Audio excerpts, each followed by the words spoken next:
You're working harder than your parents ever did. You're smarter than most people around you. You've got access to more information, more opportunity, more freedom than any generation in history. And yet somehow, at the end of most days, you feel like you're running in place. Your bank account isn't where you thought it would be by now.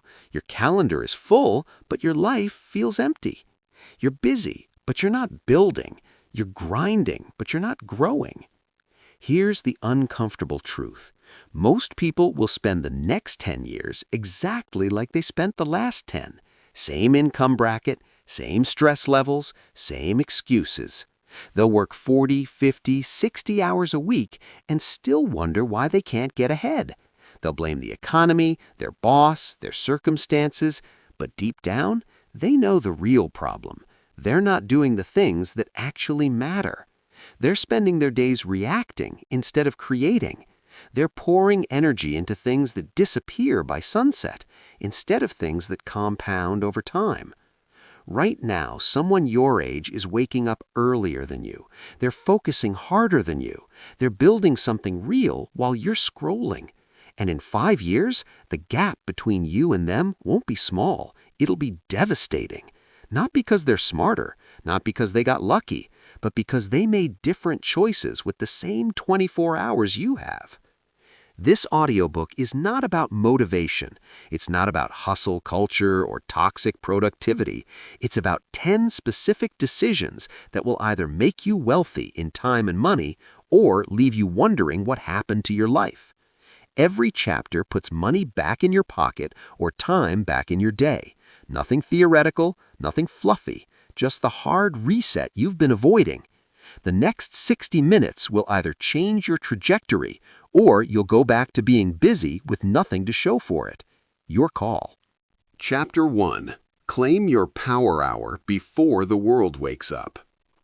You think you don't have time to build wealth. You're wrong. You're just giving your best hours to someone else.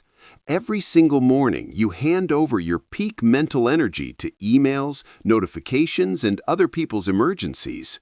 By the time you try to focus on what actually matters, you're already running on fumes. That's not a time management problem. That's a money problem disguised as a schedule. Here's what most people don't understand.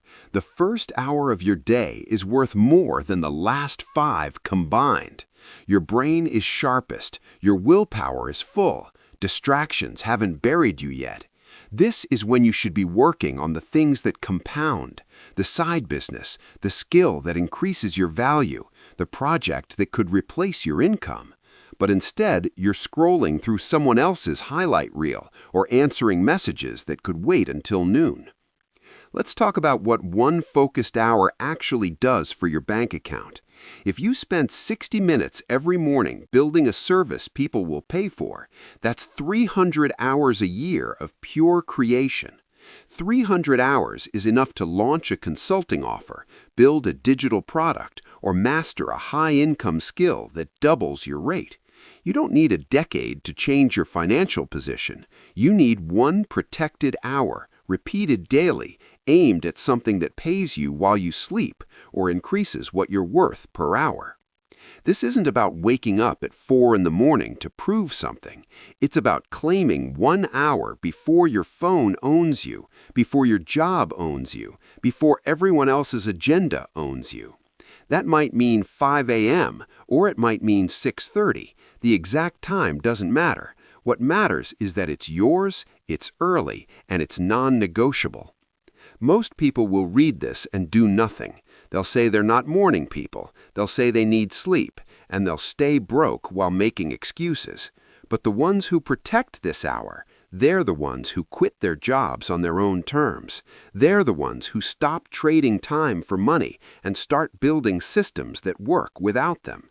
They're the ones who look back 5 years from now and can't believe how fast everything changed. Your power hour is the single highest leverage decision you can make. It costs nothing, it requires no permission, and it separates people who talk about change from people who bank it. Tomorrow morning, you either own the first hour or it owns you. Chapter 2. Win the morning, win your life. Winning the day has nothing to do with how much you get done. It has everything to do with what you get done first. Most people lose before breakfast. They wake up reactive, grab their phone, and spend the next hour drowning in everyone else's priorities. By 9 a.m., they're already behind. By noon, they're exhausted. By evening, they've worked hard and accomplished nothing that moves them forward. That's not a bad day. That's a bad system. The morning is a test. It reveals whether you control your life or your life controls you. If the first thing you do is check email, you've already failed. If you scroll social media before you've done anything productive, you're training yourself to be distracted. If you let the world set your tone before you've set your own, you're giving away the only hours that actually belong to you. Here's the financial reality nobody talks about. People who win their mornings make more money. Not because they work longer hours, but because they work on higher-valued tasks when their brain is sharpest. The difference between someone earning $60,000 a year and someone earning $200,000 often comes down to this. One person spends their peak hours in meetings and emails, and the other spends their peak hours creating, strategizing, and building leverage. Same hours in the day, completely different outcomes. Winning the morning means you decide what matters before anything else gets a vote. You move your body so your mind works better. You work on your most important project while you still have clarity. You protect your attention like it's worth $1,000 an hour, because it is. You don't consume, you create. You don't react, you build. And by the time most people are checking their first notification, you've already done the thing that's going to pay you next month. This is how people escape the paycheck-to-paycheck trap, not by working more hours, but by owning the right hours. Not by hustling harder, but by protecting the time when hustle actually converts into income. Your morning routine isn't about journaling or meditating or drinking lemon water. It's about doing the one thing that increases your earning power before the world distracts you into doing everything else. If you lose the morning, you lose momentum. If you lose momentum, you lose progress. And if you lose progress long enough, you wake up 5 years older with the same problems and a smaller window to fix them. Win the morning, win your life. It's that simple and that serious. Chapter 3. Focus on the one thing that actually moves the needle. You're not failing because you're lazy. You're failing because you're working on 10 things that don't matter instead of the one thing that does. Every day, you convince yourself that being busy means being productive. You check off tasks, you attend meetings, you answer emails, and at the end of the week, you're no closer to financial freedom than you were at the start. That's not hard work. That's hard work aimed at the wrong target. Here's the truth that will save you years of wasted effort. Only 1 or 2 activities in your entire life actually create wealth. Everything else is maintenance, distraction, or someone else's priority disguised as yours. If you're not spending the majority of your energy on those 1 or 2 things, you're not building anything. You're just staying busy until you burn out. Let's make this concrete. If you're trying to increase your income, there's one activity that moves the needle more than anything else. It's not networking, it's not personal branding, it's not taking another course. It's creating an offer that someone will pay you for and putting it in front of people who need it. That's it. Everything else is either preparation for that or a waste of time. But most people spend months on the preparation and never get to the part that pays. The same principle applies to time. If you want more freedom, there's one thing that matters most: building a system that works without you. That could be a product, a service, a team, a process, anything that decouples your income from your hours. But instead of obsessing over that one thing, people spend their days firefighting, micromanaging, and doing tasks that should have been automated or delegated months ago. The reason most people never get ahead is simple. They never identify their needle-moving activity, so they treat everything like it's equally important. They give the same energy to a $10 task as they do to a $10,000 task. They spend hours on things that feel productive but generate zero financial return, and then they wonder why years go by without real progress. Right now, you need to ask yourself one question. What is the single activity that if you did it every day for the next 6 months would completely change your financial situation? Not 5 things, 1. Once you have that answer, everything else is either helping you do that thing or it's in the way. Your job is to ruthlessly eliminate everything in the way and protect your time for the thing that actually pays. Focus isn't about doing more, it's about doing less of what doesn't matter so you can dominate the one thing that does. Chapter 4. Create something that outlasts today. You're trading hours for dollars, and it's killing your future. Every day you show up, do the work, get paid, and start over tomorrow. Nothing you built yesterday pays you today. Nothing you're building today will pay you next year. You're on a treadmill that only stops when you do, and the moment you stop, the money stops. That's not a career, that's a trap with a salary. Here's what separates people who build wealth from people who just earn a living. Wealthy people create things that pay them more than once. A product, a system, a piece of intellectual property, a process that runs without them. They do the work once, and it generates income long after the work is done. Everyone else does the work once, gets paid once, and has to do it again tomorrow to eat. Let's talk about what this looks like in real terms. If you're a graphic designer trading time for money, you design a logo, you get paid, and that transaction is over. If you create a library of logo templates and sell them online, you do the work once and get paid every time someone downloads it. Same skill, completely different financial outcome. One keeps you busy, the other builds wealth. This applies to every field. If you're a consultant, recording your advice into a course means you stop selling hours and start selling access. If you're a writer, turning your expertise into a book or a subscription means your words work for you while you sleep. If you're a contractor, documenting your process and training others to deliver it means you can take on more clients without working more hours. The work shifts from doing the thing to creating the system that does the thing. Most people never make this shift because it requires thinking past today. It requires doing work that doesn't pay immediately. It requires building something that feels risky or uncertain. So they stay comfortable, trading time for money year after year until they realize they're 45 years old with no equity in anything and no way out.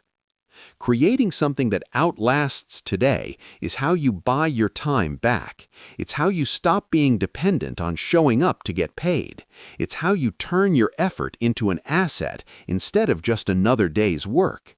You don't need a giant idea. You need one thing that people will pay for repeatedly, one thing that compounds, one thing that works while you're not working. Build that and everything changes. Ignore it and you'll work hard your entire life with nothing to show for it but tired bones and missed years. Chapter 5. Master one skill that compounds forever.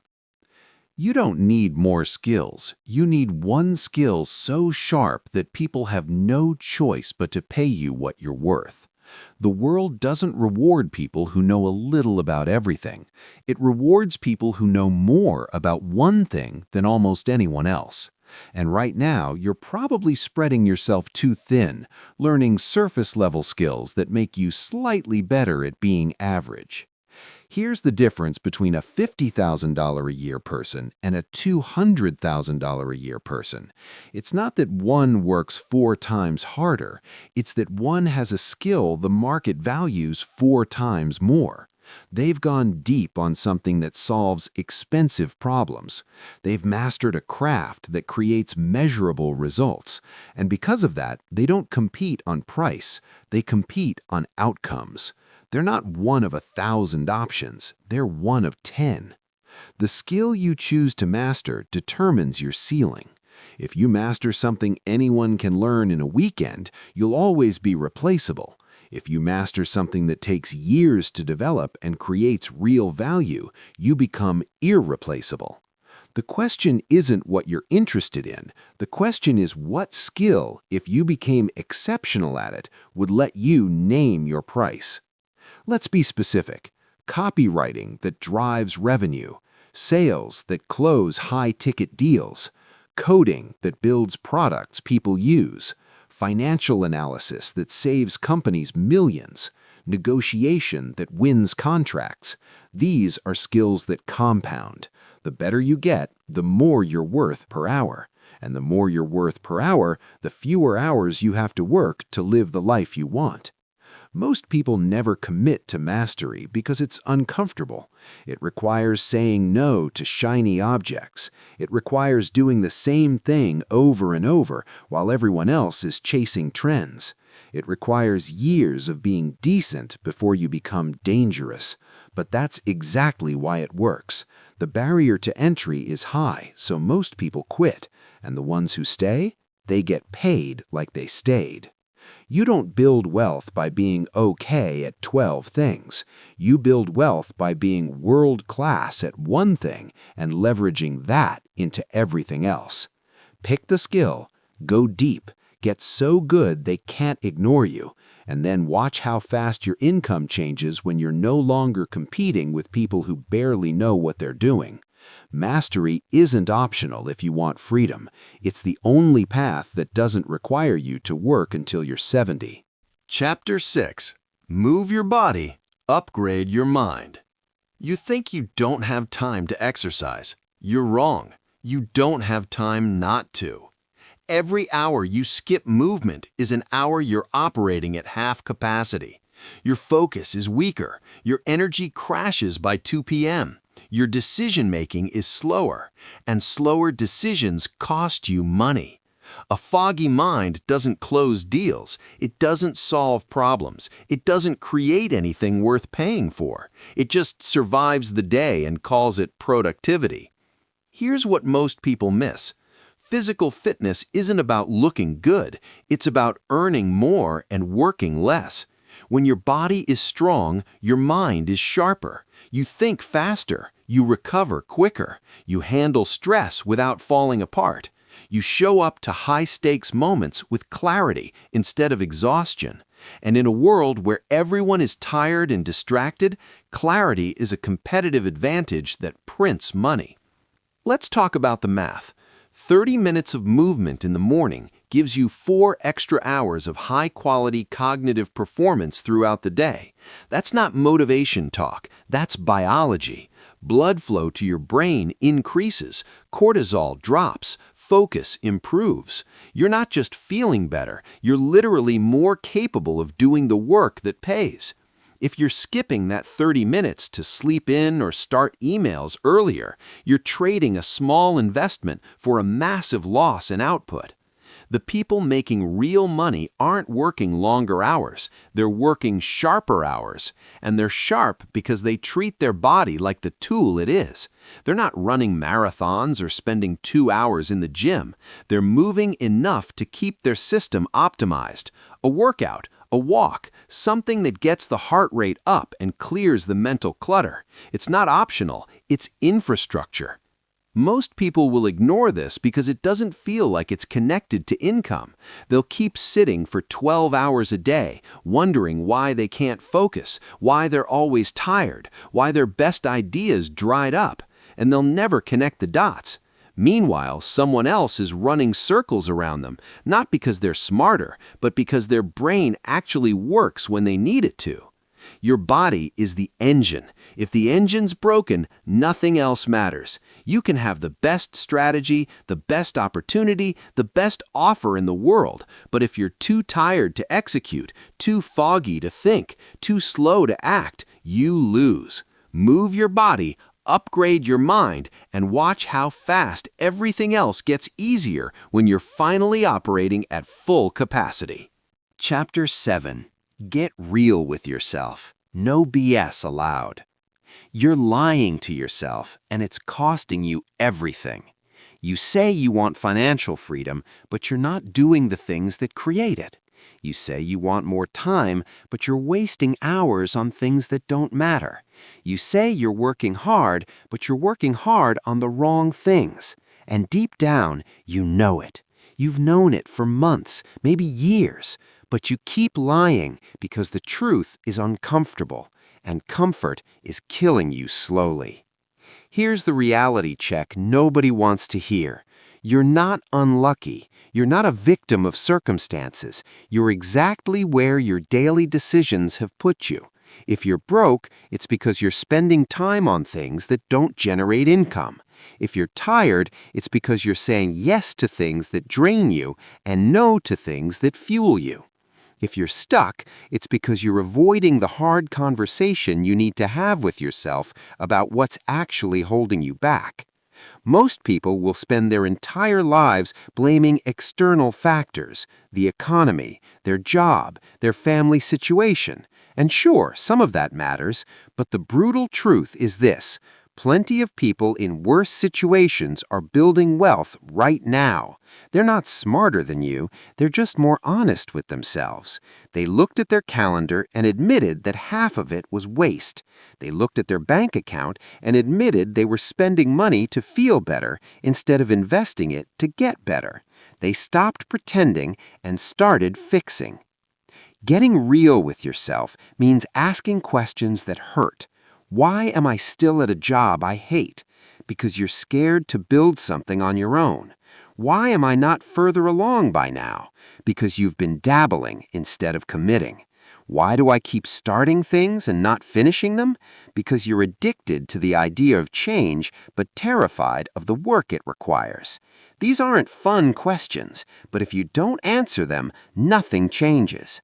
The gap between where you are and where you want to be isn't a mystery. It's a list of things you know you should be doing and aren't. Stop consuming content that makes you feel motivated for 20 minutes and then leaves you exactly where you started. Stop surrounding yourself with people who validate your excuses.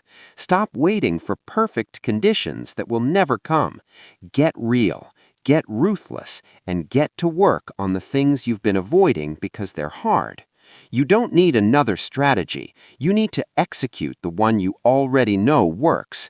You don't need more information. You need to act on what you've been ignoring. The only thing between you and the life you want is your willingness to stop lying to yourself and start doing what you know needs to be done. No BS allowed. Not anymore. Chapter 8. Stop running. Face what you've been avoiding. There's something you're avoiding, and it's the exact thing holding you back. You know what it is. You've known for a while. It might be a difficult conversation, a financial mistake you need to fix, a skill gap you need to close, a failing project you need to kill. Whatever it is, you've been running from it, distracting yourself with easier tasks, pretending it'll resolve itself. It won't. And every day you avoid it, it costs you more money, more time, and more peace. Here's why avoidance is so expensive. The thing you're not dealing with doesn't go away, it grows. That unpaid debt gets bigger. That toxic client relationship gets worse. That lack of systems creates more chaos. That fear of selling keeps you broke longer. You think you're protecting yourself by not facing it, but you're actually making it harder. The longer you wait, the more it costs to fix, and the more energy it drains just by existing in the back of your mind. Let's talk about what facing it actually does. When you stop running and deal with the thing head-on, one of two things happens. Either it's not as bad as you thought and you solve it faster than you expected, or it is as bad as you thought, but now you're finally making progress instead of just worrying about it. Either way, you win, because movement, even painful movement, is better than standing still while pretending everything's fine. Most people avoid hard things because they confuse temporary discomfort with permanent damage. They think having a tough conversation will ruin a relationship, so they let resentment build until the relationship implodes anyway. They think admitting they don't know something will make them look weak, so they fake it until they fail publicly. They think facing their financial reality will be too depressing, so they ignore it until they're drowning in debt with no options left. The people who build wealth and freedom aren't fearless, they're just more afraid of staying stuck than they are of facing what's hard. They know that every avoided conversation, every delayed decision, every ignored problem is a tax on their future. So they pay the short-term cost of discomfort to avoid the long-term cost of regret. Right now, there's something you need to face. You know what it is. Stop pretending you'll deal with it later. Later never comes. Face it today. Have the conversation, make the call, fix the mistake, kill the project, do the thing that scares you. Because on the other side of that fear is progress. And progress, even slow and ugly progress, is the only thing that changes your life. Stop running, start facing, and watch how fast things shift when you're finally dealing with reality instead of hiding from it. Chapter 9. Measure what matters, ignore the rest. You're tracking the wrong things, and it's keeping you poor. You check your email open rates, your social media likes, your website traffic. You obsess over vanity metrics that make you feel productive, but don't put a single dollar in your account. Meanwhile, the numbers that actually determine your financial future, your revenue per client, your profit margins, your conversion rates, you're guessing at. Or worse, you're ignoring them completely. Here's the hard truth. If you're not measuring it, you're not improving it. And if you're measuring things that don't directly impact your income or your time, you're just giving yourself the illusion of progress. You can have 10,000 followers and be broke. You can have a perfect morning routine and still be stuck in the same income bracket.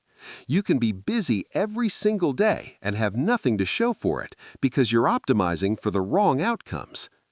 Let's get specific about what actually matters. If you want more money, you need to know 3 numbers cold. How much revenue you're generating per month, how much profit you're keeping after expenses, and how much each hour of your work is worth. If you don't know those numbers right now, off the top of your head, you're flying blind. You're working hard with no idea whether that work is actually making you wealthier or just keeping you busy. The same applies to time. If you want more freedom, you need to measure where your hours are going, not in a vague sense, precisely. How many hours are you spending on high-value work that generates income? How many are you spending on low-value tasks that could be automated or delegated? How many are you wasting on things that don't move the needle at all? Most people have no idea. They just feel busy and assume that's enough. Here's what changes when you start measuring what matters. You stop lying to yourself about progress. You see exactly what's working and what's waste. You make decisions based on data instead of feelings. And most importantly, you start optimizing for outcomes that actually change your life instead of outcomes that just look good on a dashboard. Pick 3 metrics that directly correlate with wealth or freedom. Track them daily. Ignore everything else. If a number doesn't tell you whether you're getting richer or getting your time back, it's a distraction. And distractions, no matter how official they look, are just another way to stay stuck while feeling like you're moving forward. Measure what matters, ignore the rest, and let the numbers tell you the truth your feelings won't. Chapter 10. Show up until you can't recognize your old self. You're not going to feel like showing up most days. You're going to be tired, discouraged, doubting whether any of this is working. You're going to watch other people succeed faster and wonder what you're doing wrong. You're going to have weeks where nothing clicks and months where progress feels invisible. And that's exactly when most people quit, right before everything changes.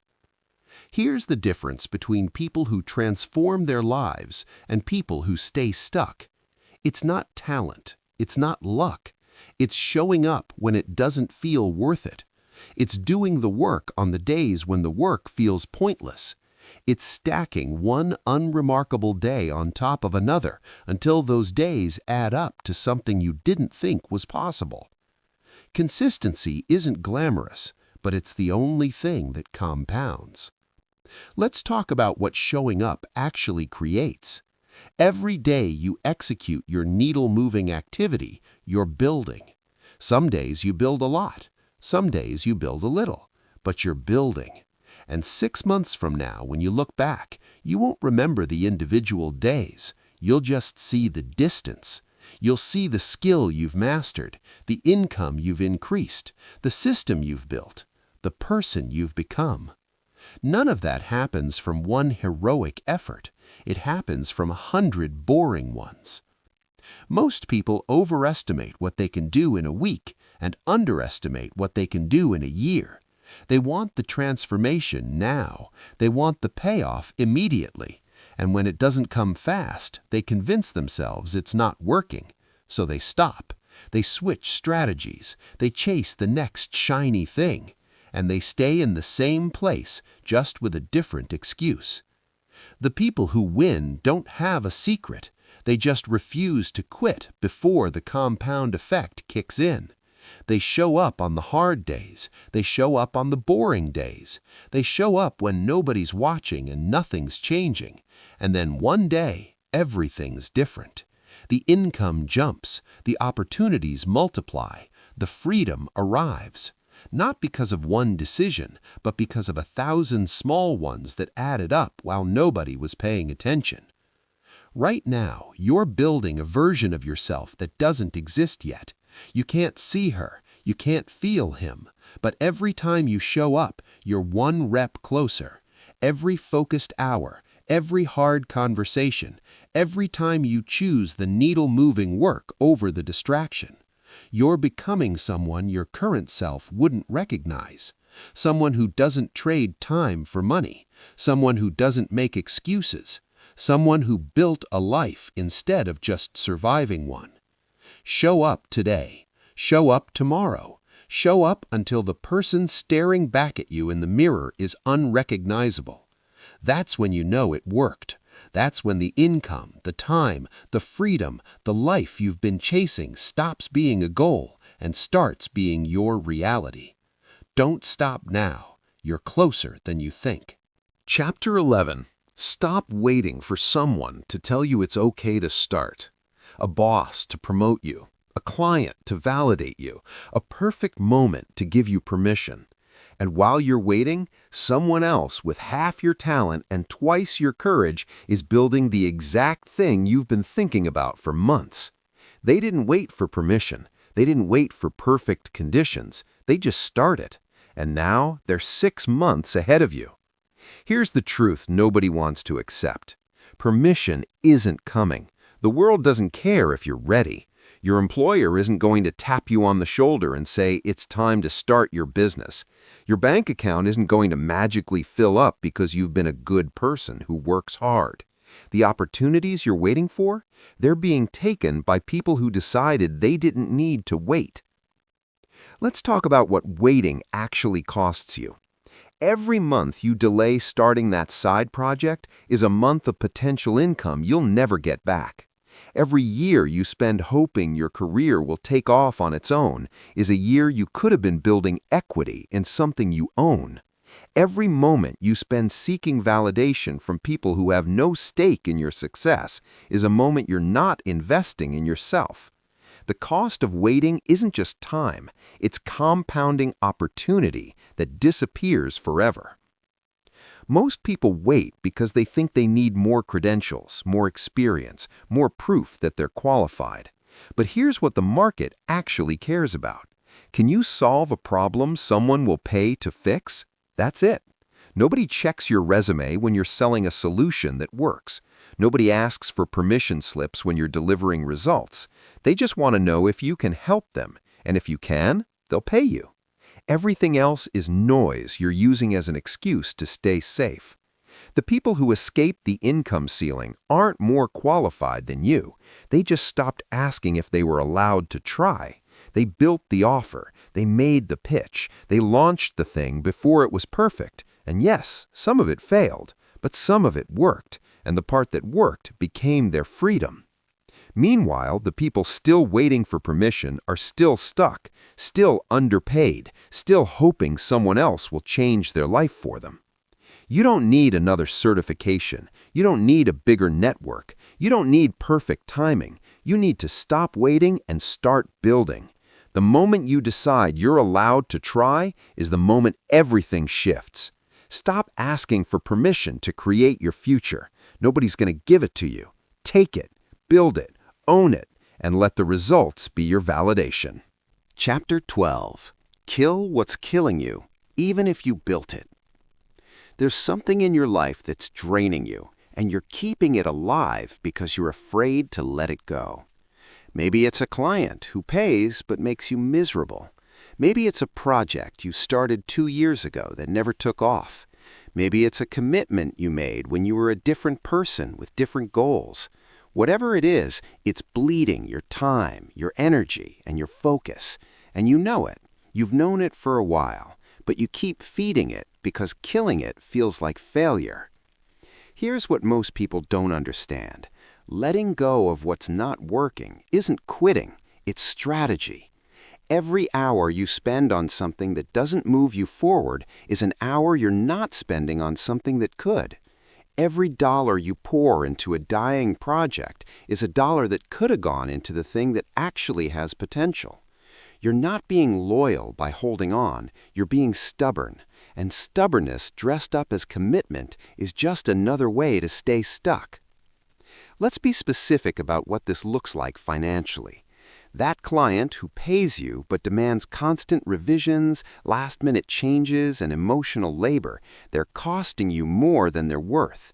The hourly rate looks fine until you calculate the real hours, the stress tax, and the opportunities you're missing because you're too burned out to pursue better clients.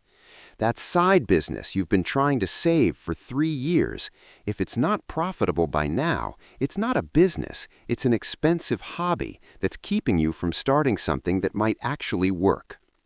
Most people hold on to dead weight because they're attached to the effort they've already put in. They think, I've invested so much time, I can't quit now. But that's sunk cost talking. The time is gone whether you quit or keep going. The only question that matters is this: if you started fresh today, would you choose this? If the answer is no, you already know what to do. You're just scared to do it. Killing what's killing you creates space. Space for better clients. Space for projects that actually have momentum. Space for ideas you haven't had room to explore because you've been too busy managing things that should have died months ago. The most successful people you know didn't get there by holding on to everything. They got there by ruthlessly cutting what didn't serve them and doubling down on what did. Right now, there's something you need to kill. A commitment, a project, a relationship, a strategy. You know what it is because thinking about it makes you tired. Stop letting guilt, sunk cost, or fear of judgment keep you tied to something that's drowning you. Cut it. Grieve it if you need to, and then watch how fast you move when you're no longer dragging dead weight behind you. Chapter 13. Build in public or stay invisible forever. You're sitting on knowledge, skills, and ideas that could make you money right now, but nobody knows you exist. You're waiting until you're an expert, waiting until you have something perfect to share. Waiting until you feel ready to put yourself out there. And while you're waiting in silence, someone half as knowledgeable is building an audience, landing clients, and getting paid for the exact thing you know how to do better. The difference? They're visible. You're not. Here's the reality of the modern economy. If you're not building in public, you don't exist. It doesn't matter how good you are if nobody knows you're good. It doesn't matter how much value you could provide if nobody knows you provide it. The best-kept secret in your industry is worthless. The mediocre person who shows up consistently and shares their process, they're booked solid. Not because they're better, because they're seen. Let's talk about what building in public actually does for your income. Every time you share what you're learning, you're creating proof that you know what you're talking about. Every time you document your process, you're building trust with people who might hire you.